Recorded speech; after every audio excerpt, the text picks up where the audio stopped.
வாழ்க நலத்துடன். இன்னைக்கு வந்து 107வது நாளுங்க. இன்னைக்கு காலையில பார்த்தீங்க அப்டின்னா வந்து கப்ப வத்தல் வந்து வேக வச்சு தாளிச்சு வச்சிருந்தேங்க. ஸோ அதுவும் அதுக்கப்புறம் வந்து காலிஃப்ளவர் கறி, அதுக்கப்புறம் கொத்தவரங்காய் இல்ல சீனி அவரைக்கான்னு சொல்லுவாங்க. அத வந்து பொரியல் வந்து பண்ணியிருந்தேங்க.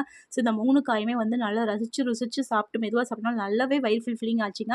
இதான் நான் இன்னைக்கு காலையில சாப்பிட்டது. மத்தியானத்துக்கு பார்த்தீங்கன்னா, பாவக்காய் பொரியல் வந்து பண்ணியிருந்தேங்க. நெறைய பேர் என்னோட யூடியூப் சேனல்ல வந்து பாவக்காய் பொரியல் போட்ட வீடியோ பார்த்துட்டு, செஞ்சு பார்த்துட்டு எல்லாம் நல்லா இருக்குன்னு சொன்னீங்க. அதுக்கு ரொம்ப ரொம்ப நன்றிங்க.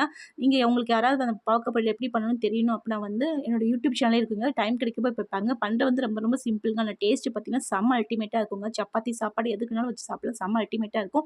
ஸோ பாவக்காய் பொரியல் கொஞ்சம் நான் அதுக்கப்புறம் வந்து இனிப்பு பூசணி கூட்டு, அதுக்கப்புறம் கொஞ்சோண்டு சோறு இருந்துச்சுங்க.